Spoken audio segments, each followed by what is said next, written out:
Welcome back to your channel where the art is always random and so am I. Today's a portrait drawing of Pop Smoke that I made almost half a year ago. I made it as a gift from my girlfriend who loves his music, and I realized that I never, actually uploaded the video. I have this one and probably like 3 or 4 portraits ready to go and ready to upload. I just need to edit and whatnot, so stay tuned for that by hitting the like button and subscribing. For sure 2021 will be a good year of growth and learning, so let's go for the best. I learned a lot about Pop Smoke from watching his interviews and reading about him. I apologize if I said anything wrong, and yeah, my fault. Anyways, let's get started. Bashar Barack Jackson, or better known by everyone else as Pop Smoke, was born and raised in Canarsie, Brooklyn, or however you say it. He began his music career in 2018 and began his rise to fame by 2019 with the single Welcome to the Party. But before he became an actual rapper, Pop Smoke at age 15 received a scholarship to a Philadelphia prep school, but unfortunately had to leave because of a heart murmur, which is unfortunate, but sometimes things happen for a reason. He couldn't achieve his dream of becoming a basketball player, so he decided to change his career path. Unfortunately, he started selling drugs and was making music part of his side hustle. Apparently, he started his career kind of by accident, I would say.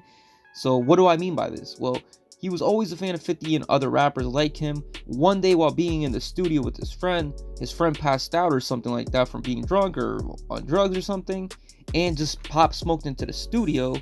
He popped in, he jumped in, he found a beat from a random YouTube channel and rapped over it. The song caught attention of Spotify and other platforms, and for his follow-up songs went back to that same YouTube video and started collabing with that guy who made the beats. The guy was going to school for his college degree in digital design or something like that, I think, and he did YouTube on the side, which goes to show you that you never know who's watching you on YouTube. You might have 100 subs, 300 subs, 500 subs, 5,000 subs, but someone who is famous at the time or might be famous in the future might be watching one of your videos. So yeah, I think one of the guys that I used to follow at like 9,000 subscribers, 8,000 subscribers, later on in the future ends up Mr. Beast actually followed him and used to comment on some of his videos, which is crazy because Mr. Beast at the time had like a few thousand and now he's like at, I don't know, 30, 40 million, whatever. That's crazy. So anyways, back to that. He met some guy through YouTube who, because of one of the beats he used, he made more beats and they became friends, and Pop Smoke worked with him to make his debut mixtape Welcome to the Woo. The single Welcome to the Party blew up. I barely ever used Twitter, but all I saw that day was, oh my god, Pop Smoke, oh my god, best rapper ever, oh my god. And yeah, all the songs were on his Instagram like every other artist when they release an album. Everybody screenshots it to let everybody else know they're listening to that album and so on. But that's just how it is. I never really listened to him. I didn't say I was a huge fan. I never really listened to his music then, and now I really don't listen to his music either. But I do respect his hustle and dedication and the hard work it took to get there. I do randomly listen to his music when Spotify plays it. I kind of like it, but it's not really my vibe. I like to listen to other kinds of rappers. He reminded me a lot of 50 Cent by the way he carried himself. They both shared the last name Jackson, and they both looked very similar when they were younger. Both are very versatile and very cool people. And it's pretty cool how Smoke looked up to him, and eventually 50 produced some of his songs and his posthumous album. I also see why a lot of people like him. He seemed like a really humble guy. Yeah, he wore expensive clothes, he liked the nicer things in life, and jewelry, but from what I saw from him, he probably was mad chill and always looked out for his friends and family. I saw a video of him going sneaker shopping, and he loved fashion. Unfortunately, he was ripped off and paid almost $300 for 2 pairs of Air Force Ones when it should have been probably under $200. But that's what it is with those resale sneaker stores. They'll try to sell you a $2 soda bottle for like $4 or $8 just because you're in their store, which, well, if you want to spend like $200, $300 more for a small product, why not? If you have money like that, go spend it. He also did mention he became friends with Virgil Abloh, which, in case you didn't know, was one of the guys who helped Kanye make his Yeezy brand. He was one of the lead designers, which is also a crazy story behind that Virgil was actually working, he wasn't working at a shop, but he went to a shop to get some t-shirts printed, and the guy thought he was so much better than his own employees at making the files to print the t-shirts that he offered him a job. Then from there, I think Kanye found out about him, or he was in the store, liked his work or something like that, and then hired Virgil to go work with him. And then Virgil made Off-White, and then Yeezy became Yeezy, and like just some crazy stuff like that. Unfortunately, here's where the bad news starts. On February 19, the day before his debut album release, Pop Smoke was fatally shot and killed. He was 20 years old and was blowing up in the music scene.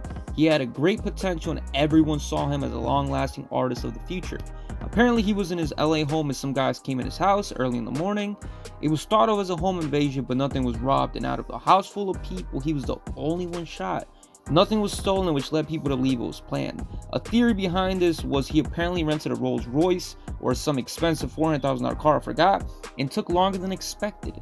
He took it out of the state from, I think, LA to New York to shoot a music video, and the owner was upset and has something to do with it. Others say it's just affiliation with gangs, or something he might have done in the past. Of that we may never really know. It just sucks that someone so talented died so young.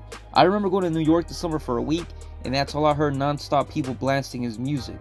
Playing all of his songs, from cars driving by to hookah lounges, some guy playing it riding a bike, Dior, Welcome to the Party, all of them were just non-stop playing in New York vibes. That's what it was. So yeah, I don't want to leave it on a bad note, so let's just talk about something really cool, I guess, that I learned. Apparently his Papa Smoke, the name came from his, well, Pop Smoke I should say, his Panamanian grandmother used to call him Papa, and then his friends would call him Smoke because they didn't want to call him Papa. They found it kind of weird, so they became Pop Smoke, which was a good little story to end off with.